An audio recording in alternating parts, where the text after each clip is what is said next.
29회 방송을 시작하겠습니다. 우! 이 얼마 만의 방송인가? 이 얼마 만의 이야기인가? 자, 자기소개로 시작해볼까요? 네. 안녕하세요. 저는 번들입니다. 안녕하세요. 저는 신학생 나부랭이 신나입니다. 아, 네. 왜 신학에서 이렇게 머뭇머뭇거리셨나요? 머뭇거리고 계신가요? 정체성을 모호해주고 있어요. 의심을 하고 있어, 나의 정체성에. 제가 네. 지금 입에 무슨 네. 부정교합 때문에 장치를 하고 있어서 어떤 발음은 되게 부정확해요. 지금 부정확했는데. 네, 부정확하죠. 그래서 양해를 부탁드립니다. 지금 저희가 줌으로도 방송을 하고 있는데요. 저희도 구독자가 많이 늘어야 네이버에서 녹음하게 해주는 거기 있잖아요. 거기 한번 가보고 싶습니다. 지금 저희에게는 천군만마와 같은 129명의 팟빵 구독자와 86명의 오디오 클릭 구독자분들이 계신데요. 이렇게 불성실하게 방송을 하면서 네이버 입성을 꿈꾸는 거는 네이버 입성은 조건이 어떻게 되나요? 거기는 구독자가 1000명이 돼야 되더라고요. 1000명이요? 네네. 괜찮아. 우리 아무것도 안 했는데 한 명이 더 구독해 주셨어. 우리 천하보다 귀한 한 명의 구독자가 늘었는데. 그렇죠. 네이버는 1000마리의 양을 어디다 두고 우리가 그 한 마리 양을 찾아서 여기 지금 이러고 있는 거야. 아니, 정말 네. 죄송합니다. 구독자 여러분께 맞죠? 정말 죄송하고요. 네. 죄송해요. 네.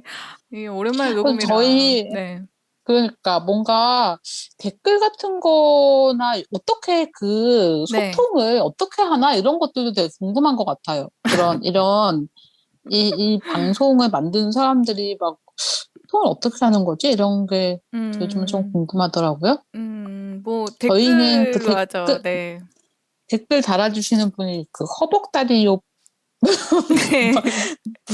그분 허벅다리요님만 달아주시는데 하긴 근데 우리가 뭘 올려야 댓글 달지. 그치? 그렇죠. 결국 자기 반성의 시간. 결국 반성으로 끝나게 되는데 저도 좀 후회가 되는 게 저번에 그게 팟빵에서만 뜨는 좋아요 요정님들을 제가 또 감히 또 입 밖으로 꺼내가지고 그분들이 더 이상 눌러주지 않으시더라고요.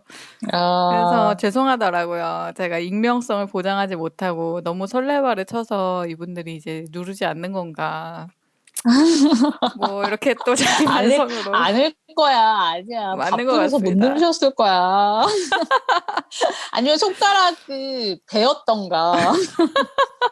손가락이 아픈 일이 있었을 거예요. 네. 네. 번들님 요즘 어떻게 지내시나요? 저는 요즘에 야근이 많아서 야근을 마치면 바로 뻗고 또 아침을 맞고 야근을 맞고 바로 뻗고 이런 단순한 생활을 이어나가고 있는 요즘입니다. 네. 우리 신나님은 어떻게 지내고 계신가요? 졸업 시험 같은 게 있어가지고 학교 마르기도 하고 졸업 시험도 준비해야 되고 또 논문 프로포절도 써야 하고 이런 일들이 있는데 하지 않으면서 괴로워하고 있죠. 그걸 해야 되는데 하지 않으면서 매우 괴로워만 하고 있는 이런 상태입니다. 저는 신나님의 하지 않음을 믿을 수가 없어요. 네. 진짠데. 뭔가를 또 그리고 하고 계신다. 저희가 얼마 전에 그 청어람에서 맞아요. 페미니즘 이슈 북클럽 그거를 했잖아요. 네, 그럼요. 우리 드디어 신학생 나부랭이신 신나님께서 나부랭이임에도 불구하고 자신있게 선보인 청어람 아카데미라는 곳에서 페미니스트 관점 성서 해석 듣기 아니 하기라는 북클럽을 진행을 하셨어요. 네, 그래서 청어람 뭐 하는 곳인가요? 청어람 자 봅시다. 청어람 정치 아카데미와 문예 아카데미를 비롯하여 기독 인문, 대중신학, 사회혁신, 청년 정치 등 기존 아카데미 영역의 문법을 확장하고 종교와 비종교의 경계를 과감하게 넘나드는 기획을 선보이는 단체라고 청어람 홈페이지에 나와 있는데요. 여기에서 우리 신나님께 먼저 제안을 했죠. 그거 너무 내 얘기야. 언니, 결국은 우리 방송이 중요한 거 아닙니까? 그렇죠. 아, 네. 그러니까 청월함에서 그러니까 페미니즘 이슈 북클럽은 계속 진행을 해왔던 것 같아요. 기획해왔던 건데, 뭔가 올해부터는 그 튜터들을 좀 다양하게 한다? 그리고 다양한 그런 스피커들을 발굴한다? 이런 취지에서 저한테까지도 연락이 왔던 것 같아요. 4가지 주제를 하셨죠. 에베소서를 가지고 하셨고, 또 그 다음에 누가복음에 나오는 내용, 마리아와 마르다 내용으로 하셨고, 그 다음이 룻기, 그 다음에 레위기 내용으로 하셨는데, 저희가 오늘 다룰 내용이 이 중에 한 가지가 있다죠? 그거를 이제 페미니즘적 성서 해석이라는 장에 같이 경험을 한 거잖아요. 네네. 음, 그게 어땠었는지 그거를 좀 얘기를 해보고 그 다음에 네. 이제 이 루스로 넘어가면 좋을 것 같아요. 음, 근데 번들님 어떠셨어요? 제가, 음, 귀로만 듣긴 했는데, 일단은 음, 그 모임에 모인 한 사람 한 음, 사람이 너무나도 정열적이었다는 인상을 많이 받았고요. 그만큼 우리가 기존의 교회에서 궁금했던 점들을 가지고 와서 우리 각자의 궁금증이 맞닿는 그런 장이었다는 생각이 들었어요. 음, 그래서 그 참가자들을 보는 재미가 저는 좀 컸던 것 같아요. 그분들이 평소에 맞아요. 어떤 고민을 했고, 이 성경 음, 본문을 가지고도, 좀, 나만 이렇게 생각하나? 이랬던 거를 같이 풀어낼 음, 수 있었던 시간이어가지고, 음. 그게 되게 흥미로웠던 기억이 나네요. 저는 제일 좋았던 게 같이 이야기 나누셨던 분들이 해방감을 느낀다라고 말하는 부분이 제일 좋았던 것 같아요. 음, 그러니까 성서 본문을 읽으면서 되게 답답하고 그렇지만 이걸 어떻게 다른 쪽으로 볼 수 있는지 어디까지 봐도 되는 건지에 대해서 늘 뭔가 억압되어 있고 어 그러니까 자기 스스로 검열하고 이런 경험들 속에서 힘들었던 거죠. 네네, 근데 이제 맞아요. 성서 해석 방법론이라는 학문적인 바탕 위에서 기반 위에서 이렇게 해석될 수 있다라는 이야기를 듣는 경험들이 해방적으로 받아들이시는 부분이 되게 좋았고 뭔가 공유될 수 있는 경험이라는 게 저한테는 너무 좋았던 것 같아요. 저희가 이제 룻에 대한 이야기를 했던 부분이 있어요. 근데 들어보지 못했던 그런 해석들을 자료를 통해서 접하고 가능성들이 어디까지 갈 수 있는가에 대한 것을 이야기해 보는 걸 목표로 했었거든요. 네. 다양한 걸 이 텍스트 하나에서 다 볼 수 있어서 그게 되게 재밌었던 것 같아요. 네, 번들님은 맞아요. 어떠셨나요? 저도 기존에 그냥 룻에 음, 대해서 교회에서 말하면은 그 음, 신약 성서의 예수의 계보에서 등장하는 여성으로 또, 음, 구약에 이거를 다뤄줘서 성경은 그래도 여성들을 다뤄줬다는 식으로 음. 룻기를 많이 보아왔던 것 같아요. 근데 음, 신나님이 제시하신 이 글을 보았을 때는 룻기 음, 하나에 대해서도 이렇게 다양하게 음, 거침없이 정말 고정되어 있었던 해석을 벗어나서 다른 음, 해석들을 했던 사람들이 있었다는 게 해도 되는구나 이렇게 음. 나아가는 그런 글이었다 라는 음. 인상이 깊었어요. 근데 이런 거 좀 있어요. 그러니까는 뭔가 학자들이나 아니면은 그냥 독자들도 구약은 되게 상대적으로 자유롭게 해석을 하거든요. 네네. 근데 왠지 예수님은 건드리면 안 될 것 같아서 신약은 그렇게 못하는 경향이 좀 있는 것 같긴 한데, 그러면 저희가 이 텍스트를 얘기를 해볼까요? 네, 그래 볼까요? 읽어주세요. 룻에 대한 페미니스트적 접근이 막 시작되었을 때 룻기의 모든 여성 등장인물은 영웅이자 페미니스트에게 권능을 부여하는 원천이었다. 처음으로 그런 해석을 출판한 학자인 필리스 트리블은 세밀한 문학적 분석을 통해 룻기가 남성의 세계에서 여성의 이야기를 말하고 있음을 주목했다. 룻은 독보적이고 주도적인 캐릭터로 여성 동지인 시어머니 나오미 그리고 다른 베들레헴 여성들과 함께 자신의 구원을 위해 진취적으로 행동하고 협력한다. 그들은 문화 안에서 문화에 맞서 문화를 변화시키는 여성들이다.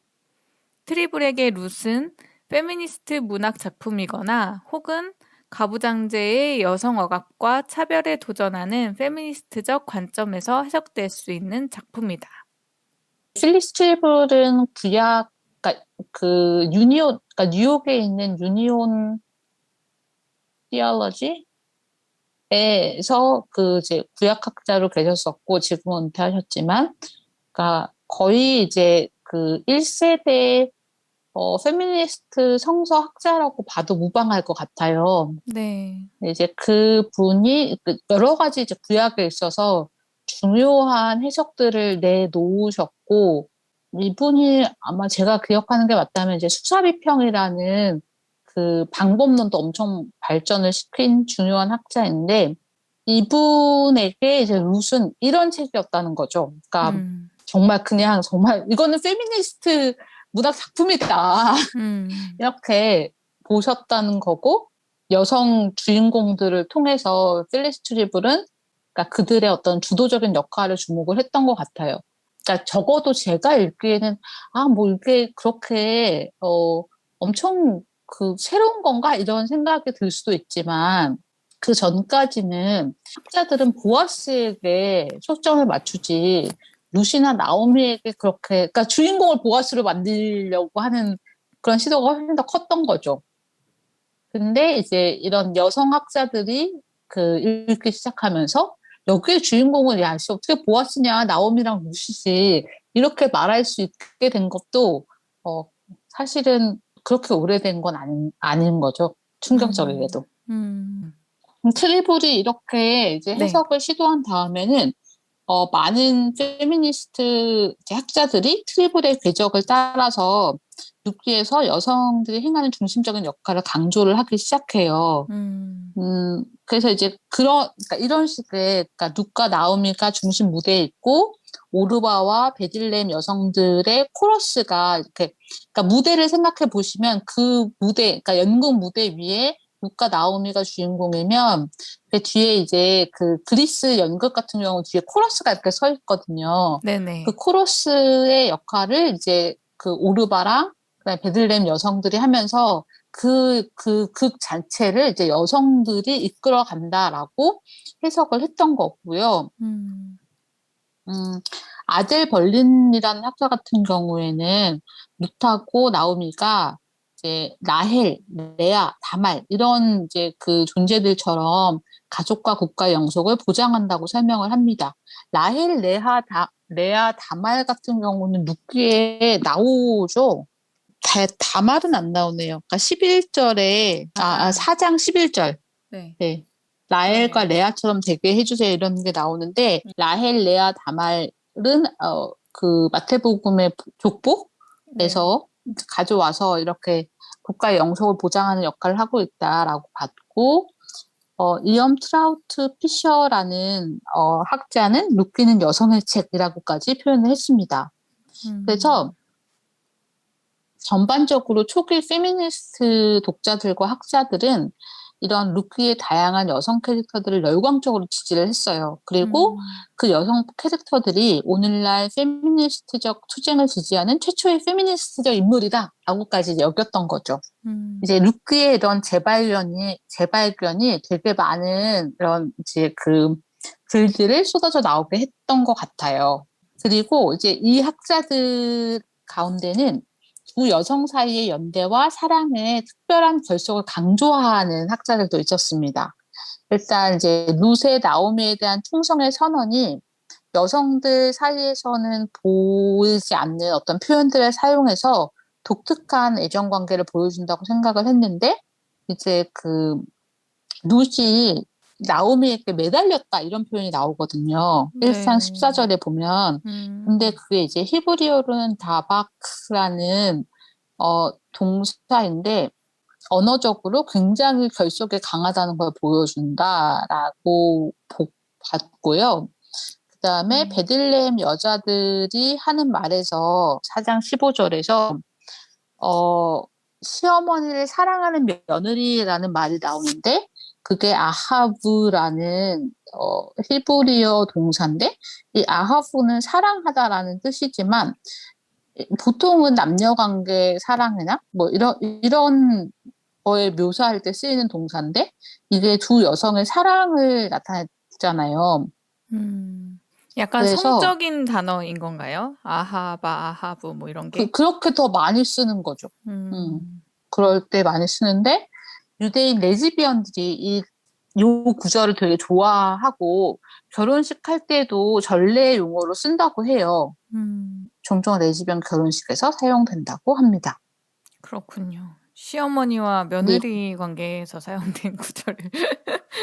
아, 음, 근데 이제 그렇게 보는 거죠. 그러니까 시어머니와 며느리로 표현이 됐지만 아마도 음, 이 나오미와 룻 관계에서 레즈비언적 그런 애정 관계가 있었을 발전했을 수 거다. 있다라고 보는 거예요. 그러니까 우리가 지금 현대적으로 생각하니까 뭐 특히 한국 사회에서 생각할 때 이렇게 뭔가 하여튼 납득이 안 가잖아요.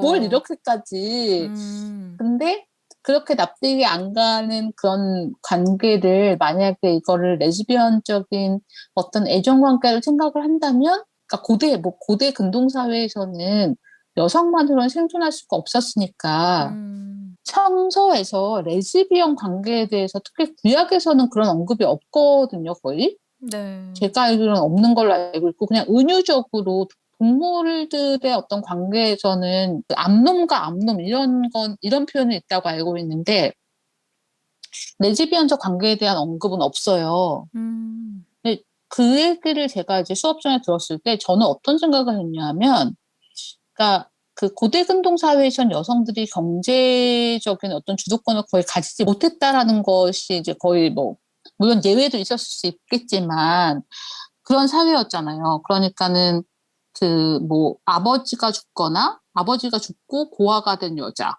그다음에 남편이 죽어서 과부가 된 여자는 먹고 살 수가 없는 거예요.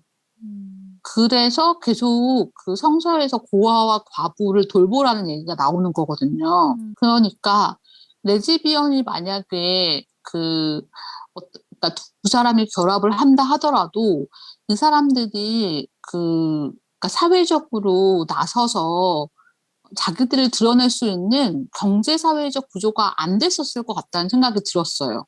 음, 그러니까 둘이 사랑하더라도 그거를 은폐하고 뭔가 가면을 쓴 채 살아갈 수밖에 없는 사회 구조가 아니었을까? 그래서 사람들이 레즈비언적 관계라는 거는 근대에 생겨나는 게 아니라 인간이 존재했던 모든 시대에 존재할 수 있는 관계잖아요.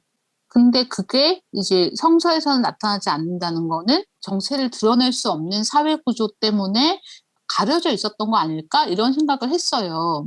근데 그렇게 생각하면 그 나오미와 룻도 마찬가지로 이건 물론 정말 이렇게 미드라시죠. 미드라시라는 거는 비어있는 어떤 이야기의 부분을 상상으로 채우는 거거든요. 네, 우리가 근데 이전 미드라시적 방송에서도 얘기를 하긴 음, 했었는데, 다시 한번 얘기하자면, 음, 뭐, 네.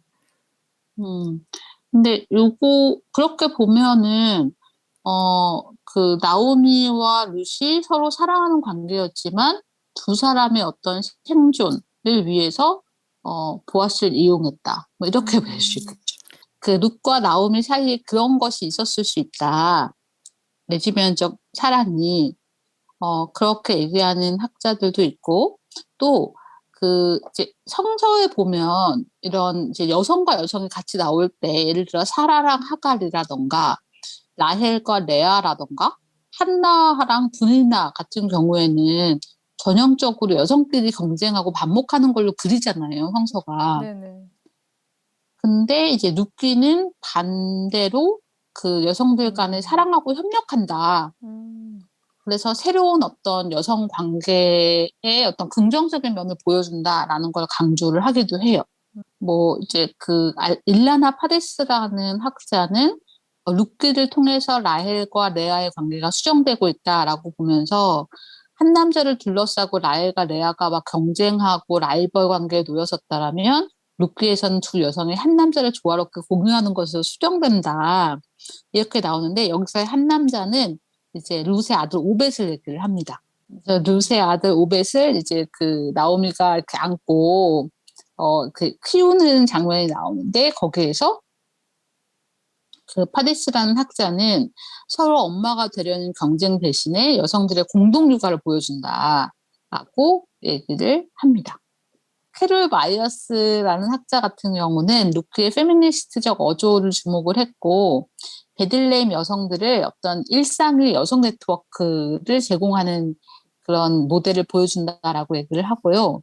젤피라 규타이라는 학자는 베들레헴의 남성이 아닌 여성이 나오미에게 지원을 제공했다라고 하면서 그들이 주저함이나 저항의 징후 없이 룻을 이스라엘 사회의 온전한 구성으로 인정한다라고 해석을 하고 있습니다.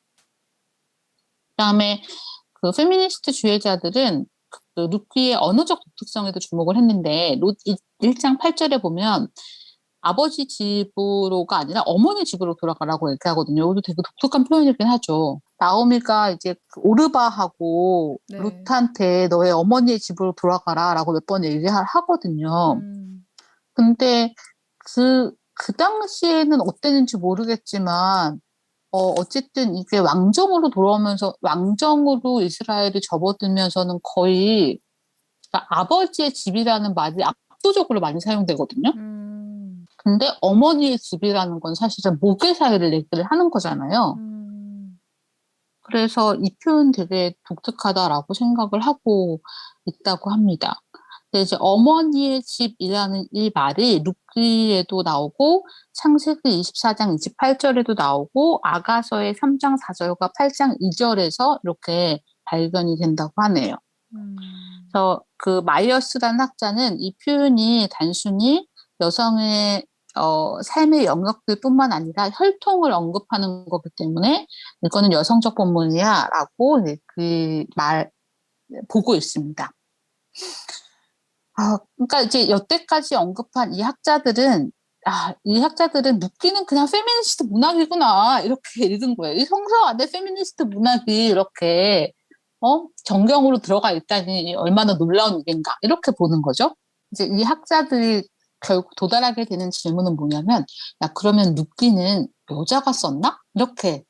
이런 질문을 하게 되는 거예요. 너무 여성 중심적이니까. 그래서 아달리아 브레너가 편집한 Feminist Companion to Ruth라는 책이 있는데 여기에 보면은 젠더화된 저자라는 그 파트가 있대요. 그러니까 룻기의 저자가 과연 여성인가에 대해서 논하는 그런 글일 것 같은데 저는 읽어보진 않았지만 뭐 여성이다라고 말할 수는 없지만 여성적 목소리다라고 해서 이거를 F 보이스, female voice라고 부르기도 한다고 합니다. 여성이 썼다는 일단 건 되게 또 처음 생각해 보는 것 같아요. 네. 근데 여성이 썼다라고 하는 이런 주장들이 이제 뭐 심심찮게 나와요. 그래요. 룻도 그렇지만은요. 누가복음에도 여성이 되게 많이 나오거든요. 그래서 누가복음의 저자가 여성일 거야라고 주장하는 사람도 있고요. 제가 뭐 요한복음도 신나님께 배우기로는 누가복음에 여성이 많이 나온다고 해서 이게 뭐 여성주의적인 문학은 아니다라고 들었던 것 같은데. 맞아요. 그렇죠. 그 여성 저자가 꼭 페미니스트적 관점을 가지고 있으라는 법은 없죠. 그러니까 여성도 가부장적인 문화를 그대로 흡수해서 그것을 자기 것처럼 이렇게 생각하는 저자도 있으니까요. 초기 페미니스트 성서 해석자들은 성서를 뭔가 그래도 좀 긍정적으로 읽으려고 많이 노력을 했던 것 같습니다. 그래서 우리가 사랑하는 성서가 그렇게 정말 반페미니스트적, 반여성적이지만은 않아라고 옹호하려고 했던 게 컸어요. 그리고 그렇게 읽으려고 노력을 많이 했고요.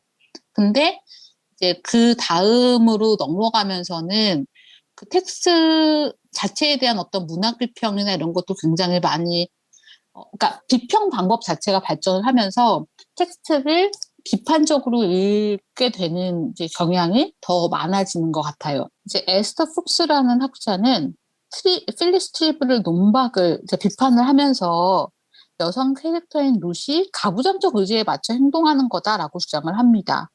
왜냐하면 가부장제 여성들이 늘 그렇듯이 루시 나오미를 따르면서 자기의 국가적, 민족적, 종교적 정체성은 포기하잖아요.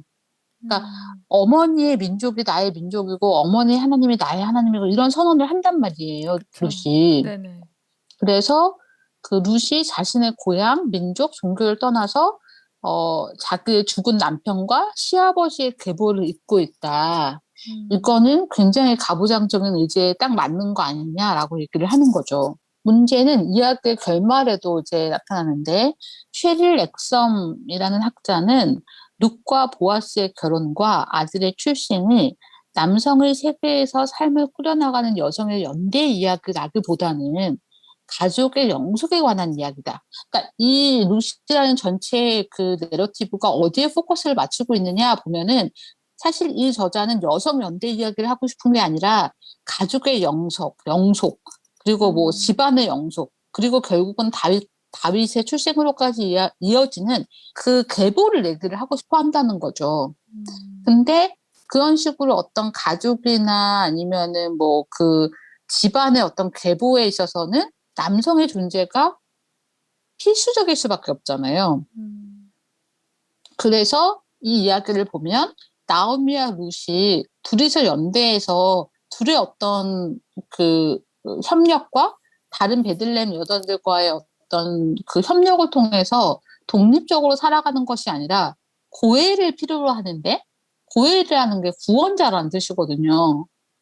그러니까 자신들을 여기서 구원해줄 남성 구원자를 필요로 한다라는 것을 굉장히 뚜렷이 드러내고 있어요. 그래서 보아스가 내러티브 안으로 입장하면서 초점이 두 여자 관계에서 남녀 관계로 이제 빠르게 전환이 되고 보아스가 아주 중요한 역할들을 하지요. 그 전환되는 그것도 약간 좀 음, 기분이 나쁜 게 룻을 벌거벗겨서 보내잖아요. 누워 있어라. 맞아요. 그래서 좀 음, 그래요. 네. 네. 음. 그리고 이제 이 루키는 그 보아스와 나오미의 룻의 관계에서 되게 노골적으로 성적인 이미지를 사용을 하거든요. 음.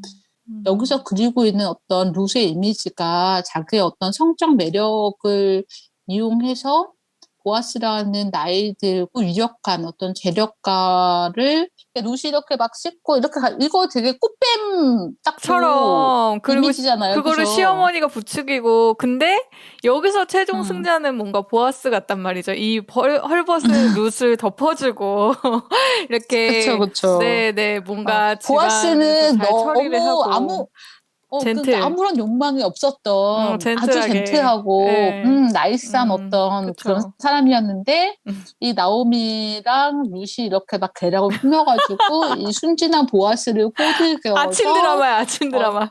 너 자기 땅을 이렇게 사게 하고, 보아스는 막 모든 걸 희생해서, 어 내 성은, 잊지 않아도 좋아. 뭐 그러면서 이제, 내가 그 잘 뭐야, 이 사람이 처리하겠소. 엘리멜렉이었나? 네. 엘리멜렉의 가문을 잇게 해주는 거거든요. 음 그러니까 이게 그렇게 아주 아름다운 이야기라고 읽기에는 너무 걸리는 부분이 사실 많아요. 네네 음, 음 그러니까 루키의 페미니스트적 해석의 초기부터 해석자들이 다 같이 눈치챘던 건 뭐냐면 루키의 주 관심사가 여성이 아니라 남성이다. 근데 그 하나의 남성이 바로 다윗이다라는 것은 음.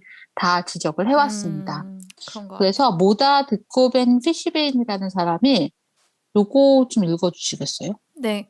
성서적 펜의 한 획으로 이 본문 안에 있는 모든 긴장과 비통과 여성 영웅들의 연결은 폐기되거나 존재하지도 않았던 것처럼 보인다. 정말 중요한 것은 남성들과 그들의 권력 재생산, 즉 다윗 왕의 계보이다. 네. 근데 이게 어떻게 음, 보면은 이 다윗 왕의 계보가 예수님으로 이어지니까 커다란 반발 없이 음, 받아들였던 것 같아요. 그렇죠.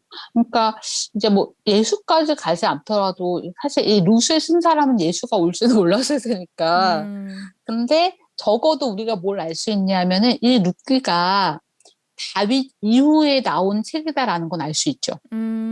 다윗 이후에. 왜냐, 왜냐하면 22절에 보면은 다윗을 낳았다는 걸 이미 알고 있잖아요. 아, 이 그렇죠. 네. 저자는. 그리고 다윗이 왕이 됐다라는 것도 알고 있는 거거든요. 다윗이 중요하다고 말했으니까. 네네. 그러니까 요게 적어도 다윗이 왕이 된 이후에 왕조 음, 시대에 쓰였을 가능성이 되게 많다라는 거를 음, 보여주는 거고, 사실 다윗이 왕이 됐을 때 그 모든 지파의 어떤 지지를 받지를 못했거든요. 음, 베냐민 지파는 계속해서 그 사울을 지지를 하고 있었고, 음, 나머지 열 지파들도 그렇게 막 다윗을 열정적으로 지지를 한 건 아니었어요. 음, 그런 불안한 왕조에서는 이 왕조를 선전하는 거를 만들어야 되잖아. 그런 역할을 하지 않았을까. 이런. 음, 룻기 결국 하고 싶었던 얘기는 다윗 왕의 계보였다라는 거.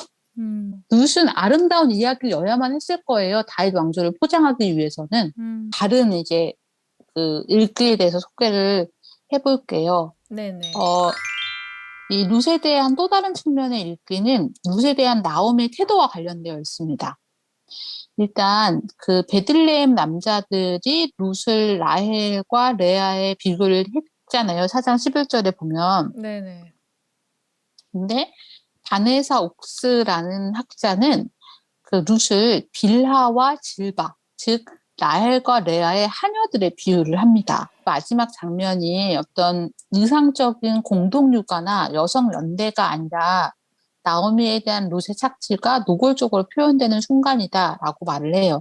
그러니까 나오미 같은 경우는 어쨌든 그 아들이 없는데 더 이상 아들을 낳을 수가 없었고 그래서 룻을 이용해서 아들을 얻었다라고 보는 음, 거죠. 4장 17절에 보면은 나오미가 아들을 보았다라고 이웃 여인들이 얘기를 하거든요. 음, 그러니까 룻이 엄마라고 나오지 않는 부분도 참 특이한 것 같아요. 오벳의 엄마를 룻이라고 말하지 않아요. 나오미라고 얘기를 합니다. 왜냐하면 룻은 모압 사람이고 나오미가 유대 사람이니까 그럴 가능성이 크죠.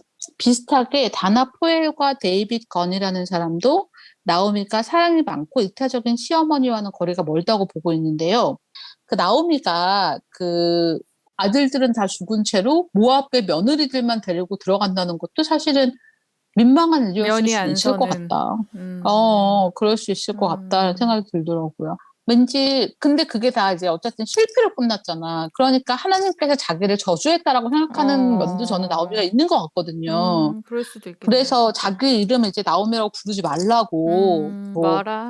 쓴물이라고 네네. 불러라라고 하는 것도 이제 그렇게 해석을 하고 있는 것일 수 있죠. 나오미가 자기의 그럴 수 경험을. 있겠네요. 자나포에라고 데이빗 거는 그렇게 읽고요. 음, 그 나오미가 룻의 행복에 관심이 있었느냐, 어, 아는 것에 대해서 사실은 음, 그렇지 않은 것처럼 보이는 게 너무 많다는 거예요. 그러니까는 음, 일단 보아스한테 가라고 했던 거는 보아스가 그 고엘이 돼서 자기 친척이라 자기의 땅을 사서 돌려줄 수 있는 사람이라는 게 나오거든요. 음, 그래서 이제 아마 여기 이 사람들이 해석하는 거는 자신의 경제적 미래를 보장하기 위해서이다라고 해석을 하고 음, 있습니다. 음, 그렇다고 해서 그럼 룻은 엄청 그냥 정말 그 평면적인 순종적인 며느리냐? 그건 아니고 룻의 동기도 똑같이 자기 중심적이다. 음, 룻의 계산으로는 이스라엘 남자의 과부로서 모압에서 미래가 없기 때문에 시어머니를 따라간 것이다.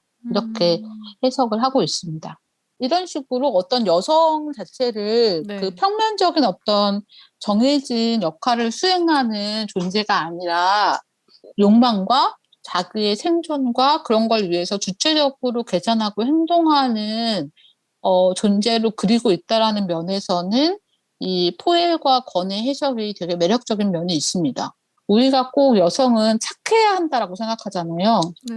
여성이라는 존재는 다면적이잖아요. 남성이 그렇죠. 다면적인 것만큼이나 여성도 다면적인 것이 그렇게 그려져야만 해요. 그래야 우리가 세상을 살아가면서 어떤 카테고리 안에 나를 넣으려고 우리가 계속해서 애쓰려 살잖아요. 특히 맞아요. 저는 여성들은 그게 너무 크잖아. 특히 맞아요. 첫째들 생각해봐.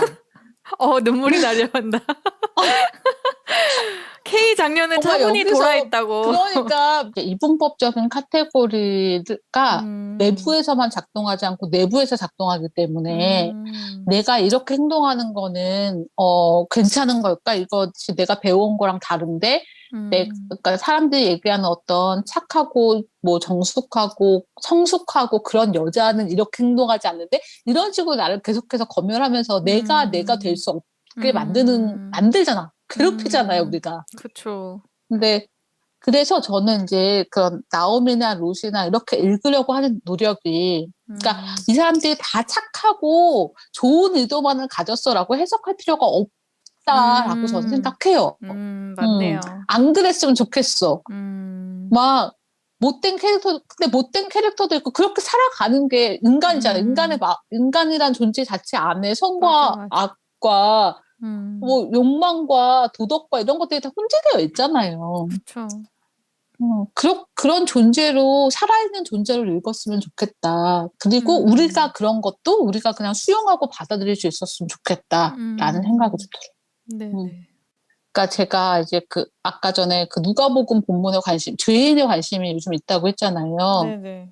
근데, 그러니까 누가복음 자체가 죄인이라는 단어의 개념에 굉장히 관심이 많아요. 그래서 거기서 베드로도 자기가 죄인이니까 주님을 가까이 할 수 없다 이런 말을 하거든요, 초반부에. 네. 근데 너무 재밌다고 느꼈어요, 이거를. 베드로가 그래서 뭔 죄를 지었는지는 아무도 궁금해하지 않는다.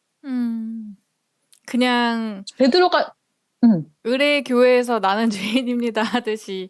그러니까 이거는 베드로가 자기가 죄인이라고 한 거는 뭔가 겸손한 거야, 얘가. 겸양의 표현. 그러니까는, 그러니까 뭔가 참된 어떤 자기 성찰 이런 것들이 이루어진 아주 중요한 모먼트다 이렇게 얘기를 생각을 하는 거예요. 아이고, 그래서 네, 베드로도 그러게요. 죄인이라고 하고 사실은 그 향유 부은 여인은 자기가 죄인이라고 한 건 아니고 죄인이라고 알려져 있다 이런 식으로 나오는데 그 여자의 죄에 대해서 너무 궁금한 거야, 사람들이. 맞아. 너무 그래서 결국 이 여자를 창녀로 만들어야 속이 시원하잖아. 맞아. 아무 데도 안 나온다면서요. 창녀가 아니었으면 여자가 죄를 지을 게 뭐가 있겠냐 이렇게 생각을 한다는 거예요. 그래서 와 진짜 대박이다 이렇게 읽으니까 정말 정말 너무 빡이 치는구나. 요즘 그거랑 비슷하네요. 박나래 한마디 했다가 엄청 몰매 맞았는데 남자들의 어떤 희롱이나 어떤 이런 한마디는 그냥 그러려니 하고 넘어가는. 맞아요. 아무튼. 그래서 그러니까 이제 여성 같은 경우에는 자꾸만 평면적이고 굉장히 단순한 이분법적인 어떤 카테고리 안에 집어 넣어야 직성이 풀리는 경향이 있습니다, 분명히. 맞네요. 그리고 또 이제 재밌는 게 앞으로 나옵니다. 이제 다문화 관점에서 룻기 읽기가 있어요. 그래서 다문화 관점이라는 건 뭐냐면 이제 우리나라에 다른 문화의 사람이 와서 겪게 되는 일들이 있잖아요. 그런 여성들이 겪게 되는 거.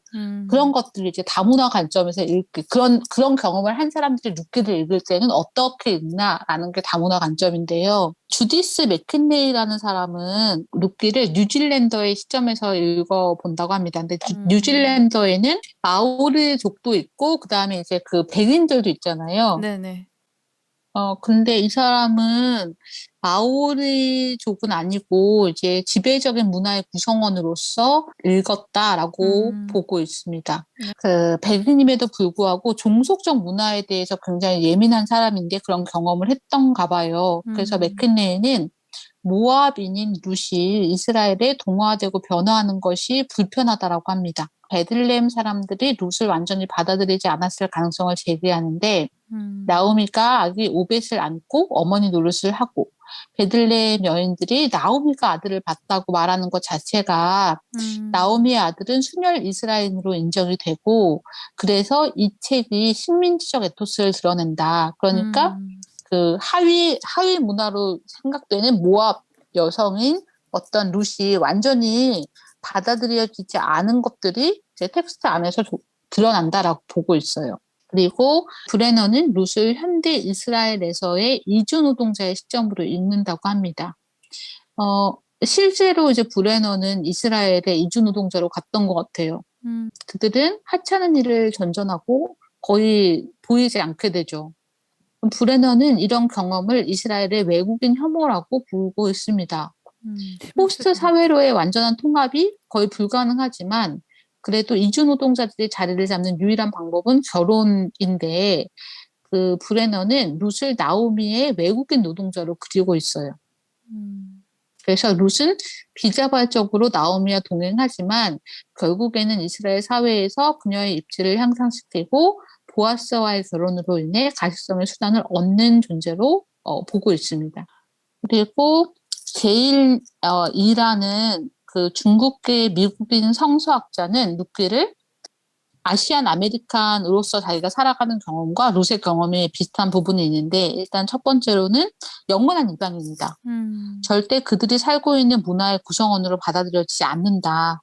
그렇다고 해서 그들이 그러니까 룻의 경우에는 원문화인 모압으로 돌아가서 거기서 그 어울릴 수도 없고 그 다음에 게일 이 같은 경우는 중국으로 돌아가도 거기서도 이방인이라는 거죠. 본문에서 계속해서 모압 여자 룻이라고 얘기를 계속해서 하고, 그러니까 룻 자체도 자기가 외국인 여자다라고 부르거든요. 룻이 정말로 받아들여졌냐는 되게 의심스럽게 되는 거지. 저도 이제 팟캐스트를 통해서 들었던 것 같은데, 네. 해외에 있는 아시아인들 같은 경우에는 아무리 자기가 거기서 음, 태어나고 뭐 노력을 해도 정말 그들의 어떤 백인 주류 사회에는 내가 들어갈 수 음, 없겠구나라는 게 좀 전제로 깔려 있다라고 들었던 것 같아요. 맞아요. 정말로 눈에 보이지 않지만 그들의 의식 구조 안에서는 계층이 다 나눠져 있다는 뜻이죠. 본인 스스로도 음. 너무 잘 알고. 그리고 두 번째로는 룩과 아시아 이방인들 모두 그들의 출생 문화와 관련된 특정 스테레오타입에 순응할 것이 기대되는 전형적인 소수자다. 이렇게 봐요.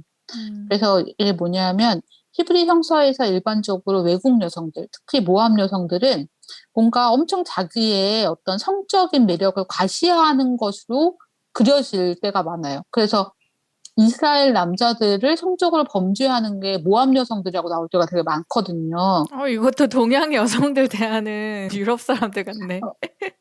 맞아요. 네, 그래서 이제 게일이라는 여성 네. 학자는 아시아 아메리카 여성들도 되게 음, 같은 비슷한 경험을 한다라는 거예요. 음, 그래서 막, 그러니까 저 여자는 아시아 여자니까 백인 남자를 좋아할 거고, 음, 성적으로 굉장히 나를 만족시켜 줄 거고, 그리고 성적으로 개방되어 있을 거다라는 생각도 하고, 음, 그런 이미지가 형성이 된다는 거죠. 근데 음, 그런 이미지가 일단 형성이 되면 이 여성들에 대한 어떤 폭력의 정도는 높아질 수밖에 없어요. 그러니까 음, 그런 거 있잖아요. 남자들이 너도 좋았잖아. 이렇게 하잖아요. 음, 너도 원하잖아. 음. 들이 따라서 이는 아시아계 아메리카인들이 착취당하고 미국에서 그들의 공헌이 격화되는 것과 같이 룩도 이스라엘에서 착취당하고 있다라고 주장을 합니다. 이제 이렇게 외국인 착취를 강조하는 맥킨레이, 브레너, 이에 해석하는 대조적으로 한국의 학자인 한국영은 룻의 이방인성을 외국인과 특히 외국 여성에 대한 적절한 대우를 고무하는 자료로 여기고 있습니다. 한국에서 외국 여성들은 그들의 경제적 상황을 향상하기 위해 한국 남성들과 결혼하는 현상을 언급하는데요. 이제 이게 근데 그들 중 많은 수가 남편들에 의해서 학대당하는데 남자들은 아내를 자기 소유로 여기고 폭력을 휘두르는 경우가 많다. 근데 이제 이스라엘 사회처럼 한국 사회 역시 외국인 여성들에 대해서 적대적이고 국제 결혼에 대해서 안 좋게 보는데 루키는 국제 결혼에 대한 편견을 거부하는 텍스트다라고 이제 그래요? 한국염 선생님은 보고 계시는 거죠. 그렇게 볼 수도 그래서 있구나. 이제 근데 보아스가 이제 이렇게 그 룻에게 동정심을 가지고 고용인들이 성적으로 폭행 못하게 단속하고 이제 식사 자리에 함께 초대하고 뭐 칭찬하고 격려하고 이런 것들이 이제 국제 결혼에 대한 어떤 그 편견들을 극복할 수 있는 그런 원천이 될 수 있다라고 보고 계신 것 같아요.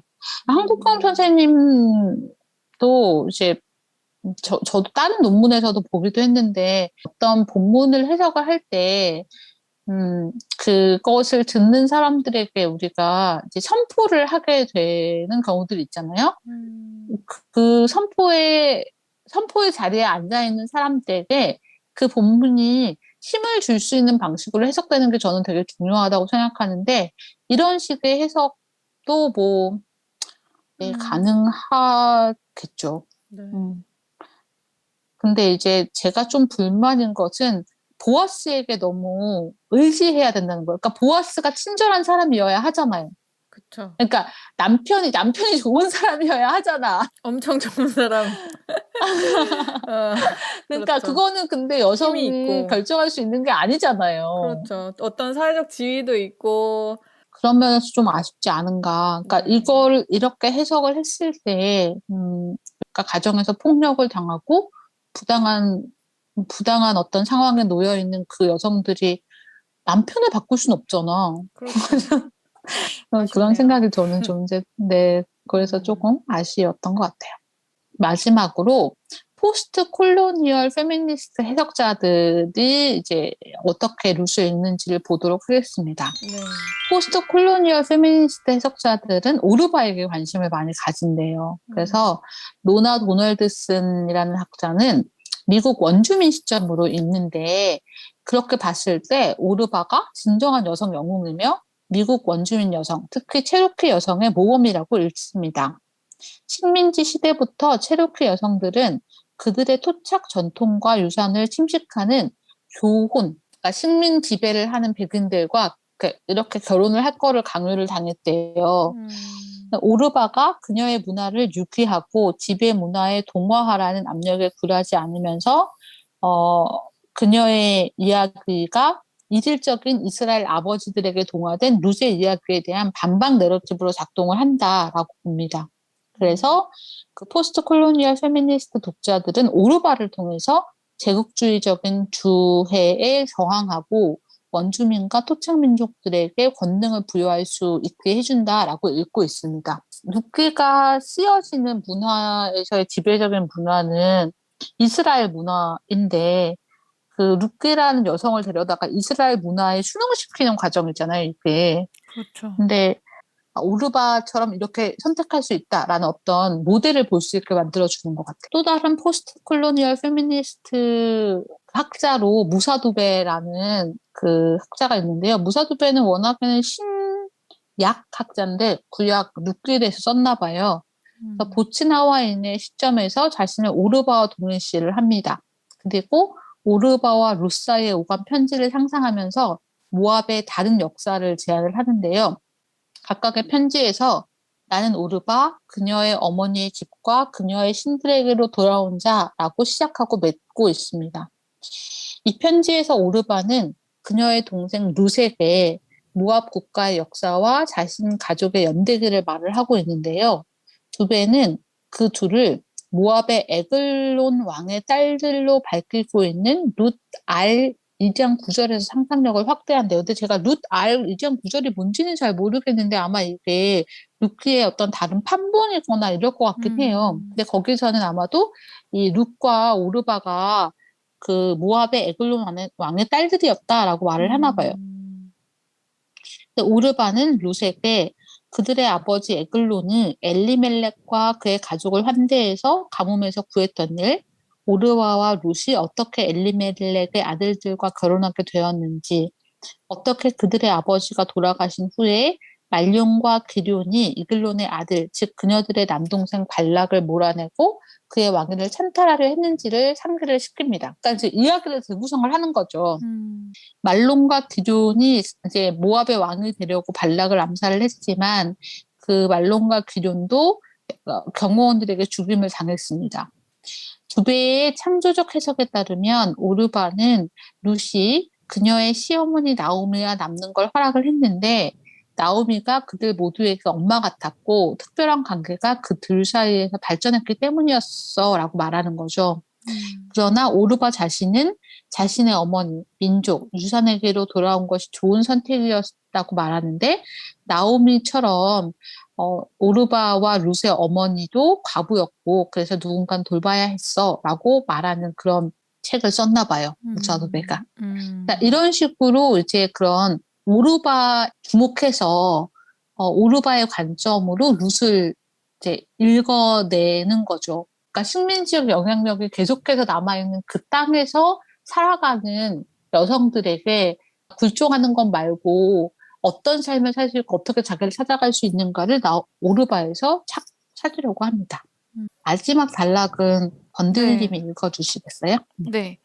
교차적 해석은 지배의 젠더화된 구조가 지속되고 성공하는 복합적인 이유에 대해 적절한 설명을 제공하고 여성, 남성, 모든 종류의 섹슈얼리티 이슈에 대한 젠더 스테레오타입적 개념들을 강화하는 여성 중심의 자유주의적이고 보수적인 이해들을 해체할 수 있다는 점에서 페미니스트 해석에 생산적인 장을 제공한다. 결론적으로 페미니스트들이 룻을 어떻게 읽든 그들 모두는 페미니스트 비평의 두 가지 특성을 공유한다. 우선 그들은 가장자리를 중심으로 바꿈으로써 전통적으로 주변화된 캐릭터에 집중한다. 둘째, 그들은 성서적 이야기를 제국적 억압과 같은 현대의 사회적 문제를 드러내고 비판하기 위해 사용한다. 룻기는 다양한 페미니스트 독해의 표현을 위한 특히 비옥한 땅이다. 로 마무리가 되었는데 이게 그럼 신나님 전 질문이 네. 지금 이렇게 다양하게 읽는 게 일종의 그 아까 말했던 미드라시적 성경 읽기랑 비슷한 거죠? 아닌가요? 이거는 미드라시적 성경 읽기라고 할 수는 없는 건가요? 그러니까 미드라시적 성경 읽기도 들어갈 수 있죠. 그러니까는 지금 예를 들어 그 무사도배라는 사람이 네네. 학자가 이 이야기를 오르바를 가지고 창조적으로 재구성하잖아요. 제 창조적으로 생각에는 구성하는 거. 이게 미드라시인 것 같아요. 미드라시적인 성경 읽기라는 그 용어를 네. 굳이 가져오는 이유는 그러니까 사실 이렇게 성경 읽어도 돼? 야, 미쳤어? 이렇게 말할 수도 있잖아요. 욕먹을 수도 있잖아요. 그렇죠. 그렇지만 이런 식의 성경 읽기가 유대인의 전통에서는 굉장히 유구한 역사를 가지고 있다라는 거예요. 그래서 전통에 호소할 수 있다는 장점이 있는 것 같아요. 이렇게 읽는 거 그냥 우리만 여기서 여성들만 이렇게 읽는 게 아니라 유대인 전통 안에서는 그거를 다 인정을 해왔던 역사가 있거든요. 그래서 그런 어떤 정당성의 확보라던가 이런 측면에서 미드라시적 읽기라는 말을 사람들이 계속 쓰는 거 아닐까라고 저는 추측을 하고 있어요. 근데 또 한편으로 근데 생각해보면은 성경을 즐기는 다른 방법이랄까? 그러니까 뭔가 전통을 고수하는 유대인들이 미드라시적 방법을 해왔다는 것은 또 다르게 성경을 정말 읽고 싶고 맛보고 즐기기 위한 방법이 아니었을까 생각을 하면서 뭔가 재구성하는 거나 아니면은 페미니스트적 성서 해석이 오히려 성경을 더 풍성하게 해주는 그런 읽기 방법이 아닐까 그런 생각이 드네요. 그러니까 어떤 한 본문이 네. 만약에 단 하나의 해석만을 낳을 수밖에 없다면 그 본문은 진짜 가치가 없는 본문이에요. 재미가 없잖아요. 거기서 뭘 길어 올릴 수 있겠어요. 근데 고전이다 아니면 정말로 문학적인 어떤 가치가 큰 작품이다라는 거는 무한한 해석을 끌어올릴 수 있다라는 걸 의미하거든요, 실제로. 그렇기 때문에 그것이 뭐 수천 회에 걸쳐서 계속해서 읽히는 거죠, 새롭게. 성서는 그런 문학이잖아요. 물론 마음대로 해석해서는 안 됩니다. 신천지도 마음대로 해석하잖아요. 그렇죠. 해석학적 울타리라는 건 여러 가지 발전된 해석학적 방법들, 해석학적 기준들, 해석학의 윤리 이런 것들이 다 포함될 것 같아요.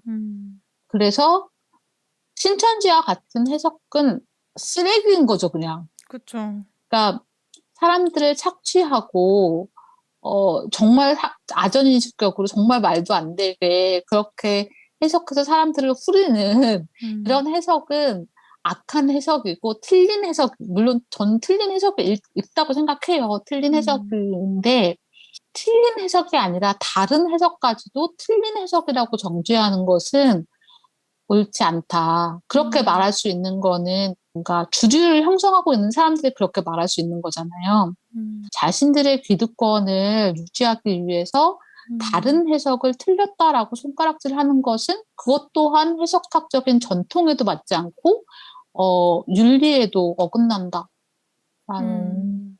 생각이 드네요. 그럼 결국에는 저는 그 테두리를 명확하게 알아야 되는 건가? 이 생각도 들고, 음, 참 음. 어렵네요. 그러니까 음, 테두리를 알려고 노력하는 거는 중요한 음, 것 같아요. 음, 그래서 이제 그러니까 그냥 어떤 기본적인 성서 해석의 방법론이 저는 좀 대중화되고 보급되었으면 음, 좋겠다고 생각하는 음, 게 근데 생각보다 막 되게 어렵고 음, 그런 것만은 아니거든요. 그런 어떤 기본적인 성서 해석 방법론이 음, 보급이 이제 그 평신도들에게 보급이 되었을 때 이런 신천지와 같은 그런 해석이 얼마나 말도 안 되는지 음, 이런 거는 너무 쉽게 드러날 거라고 저는 개인적으로는 그렇게 낙관적으로 생각하고 있는 부분이 음, 있어요. 음, 막 성서 해석에 관련된 이런 그 다양한 관점들을 설교에서 들을 수 있는 날은 올까요? 음. 모르겠네. 그런 면에서 생각했을 때는 그 청어랑 같은 플랫폼에서 이런 것들을 얘기할 수 있는 자리를 만드는 게 저는 되게 고맙더라고요. 그쵸. 음, 정말 다양한 생태계를 만든다는 그 말을 청어람에서 처음 들었던 것 같은데, 그 음, 역할을 정말 잘 해내고 계신 것 같아요. 우리 결국 음. 인클루지온가요? 앞과 뒤에 이렇게 청어람, 아, 청어람 그러네요. 찬양으로. 인클루지오다워. 청어랑 음. 오래오래 흥하세요. 자, 후원 계좌는 막 이렇게. 청어랑 홈페이지 한번 들어가 아, 보시고. 그러니까요. 음, 참말로. 네. 그렇습니다. 근데 정말 요즘은 이렇게 보면은 다양한 기독교 관련된 단체들에서 그러니까 정말 다양한 그 주제들을 다루고 있는 것 같아요. 음, 음, 관심만 가지면 이렇게 교회에선 들어보지 못하는 그런 것들을 양질의 그 강의나 뭐 이런 모임들을 통해서 할 수 있는 공간이 엄청 많구나. 내가 정말 여태까지 잘 몰랐구나. 이런 생각이 요즘은 많이 들더라고요. 저희도 뭐 네, 조금 감동받을. 기여를 하고 있잖아요. 조금, 아주 조금. 네. 청취자 음, 여러분, 네, 많이 많이 소문내 사랑합니다. 주시고, 사랑합니다. 네. 그러니까요. 이제 번들과 신나가 정말 네. 뭔가 열심히 방송을 올려보고, 아니, 맨날 그렇게, 염두는 해요. 매일 이 염두를 음, 하고, 음, 매일 팟캐스트 음, 이렇게 현황을 보긴 하는데, 음, 죄송스러울 뿐입니다. 네.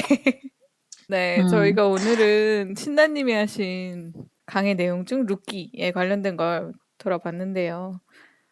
저는 음. 분명히 그 모임에 함께 했고, 그 전에도 열심히 읽었는데, 오늘 또 이렇게 녹음하면서 들으니까 또 다르네요.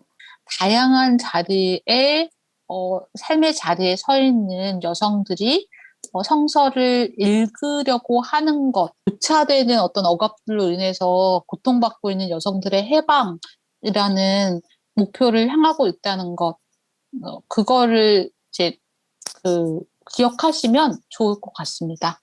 네, 좋습니다. 음, 네. 네. 저희 뭐, 쫀쫀 컨텐츠가 오늘 청어람 아카데미인 것 같아서.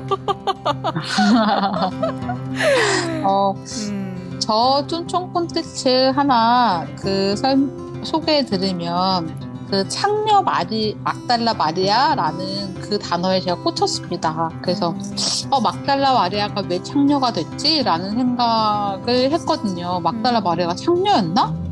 근데 성서를 찾아보니까 막달라 마리아가 창녀라는 말은 없어요, 사실. 근데 어느 순간부터 전승을 통해서 막달라 마리아가 창녀가 되고 그 막달라 마리아가 그 예수의 발에 향유를 부은 사람이야. 그래서 제가 예전에 교회를 다닐 때에도 베다니 마리아가 그 향유를 부은 것과 막달라 마리아가 향유를 부은 게 달랐어. 이렇게 배웠단 말이에요. 맞아요. 저도 그렇게 네. 배웠어요. 아, 그래요? 네네. 그러니까 정말 근거가 없는 이야기고요. 막달라 마리아는 창녀가 아닙니다. 막달라 마리아가 어떤 이런 다양한 이미지들이 입혀져가지고 결국은 창녀가 돼버렸는데, 막달라 마리아 부활의 증언이라는 영화가 있습니다. 성경에 근거해서, 그리고 이제 예수도 역사적 예수에 근거해서 어떤 미화시키지 않고, 예수가 실제로는 인간으로서는 어떤 존재였을 것이다라는 것이 조금 잘 드러나 있어요. 그래서 저는 되게 재밌게 봤습니다. 한번 보시면 좋을 것 같아요. 우리가 막달라 마리아를 창녀에서 구해내야 돼. 막달라 마리아는 창녀가 아닙니다. 아니, 뭐, 죄인도 아까 말씀하신 아니었습니다. 것처럼 뭐, 죄인이고 창녀면 어떻겠냐, 또 그런 생각도 들기도 하는데, 제가 신나님 모임 때 들었던 건지 몰라도, 그러니까 유대 공동체가 예수의 부활을 처음 목격한 게 마리아 같은 여자였을 거라는 거를 못 견뎌 했을 거다, 뭐 이런 얘기를 들었던 것 같아요. 어쨌든. 맞아요. 그래서 막달라 마리아가 다 봤다고 얘기하잖아요. 네네. 예수를 처음에. 네. 근데 그 막달라 마리아가 처음 봤다라는 거는 처음 부활한 예수를 봤다라는 거는 엄청난 권위를 부여하는 거거든요. 엄청 자존심 상하는 일이고. 그러니까 예수를 직접 봤다. 부활한 예수를 봤다라는, 그러니까 바울을 계속해서 자기 편지에서 내가 부활한 예수를 만났어라고 주장을 하는데 그게 바울의 그 권위에 대한 주장이랑 밀접하게 연결이 돼 있어요. 막달라 마리아에게 엄청난 권위가 부여될 수밖에 없습니다. 왜 그럼 어째서 주님께서 막달라 마리아에게 제일 처음 나타나셨을까? 이렇게 질문할 수 있는 거잖아요. 그렇죠.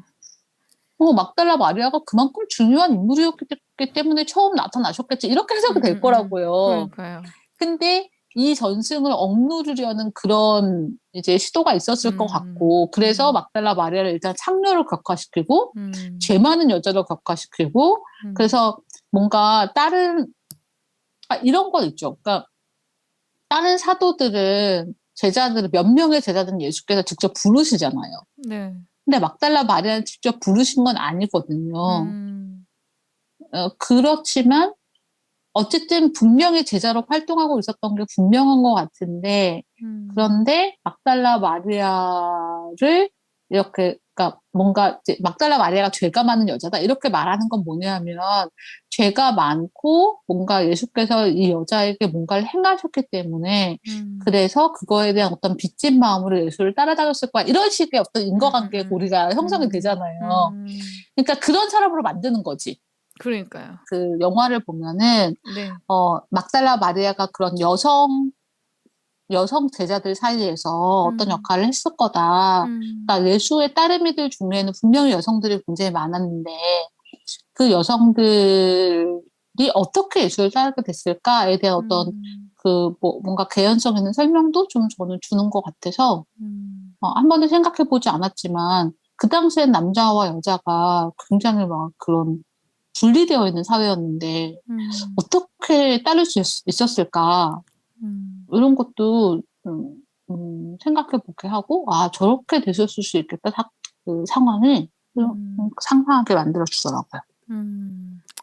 알겠습니다. 막달라 마리아 영화 여러분께 추천을 드리며 오늘의 방송은 여기까지 하도록 하면 어떨까 싶어요. 아유 긴 시간 신나님. 좋습니다. 네, 아이고 감사해요. 네. 뭘 왜 자꾸 나한테 감사해? 강의를 해주셔서 잘 들었습니다. 아이고 감사합니다. 들어주셔서 감사합니다. 아이고 청취자 감사합니다. 여러분도 들어주셔서 감사하고요. 좋아요와 구독 그리고 저희 방송 소문 내주세요. 열심히 해보겠습니다. 네, 구독자가 늘어나면 열심히 할지 몰라, 그치? 아니 한 명이 늘어나자마자 신나님이 한 명 늘었어. 그죠? 129명이야. 우리 방송해야겠어. 복음의 소식처럼 얼마나 이렇게 버선발로 뛰어와서 말씀을 해주시는지. 네. 여러분. 저희는 한 명의 구독자에 목마릅니다. 그렇습니다. 일교차가 심한 요즘인데 다들 건강하시고요.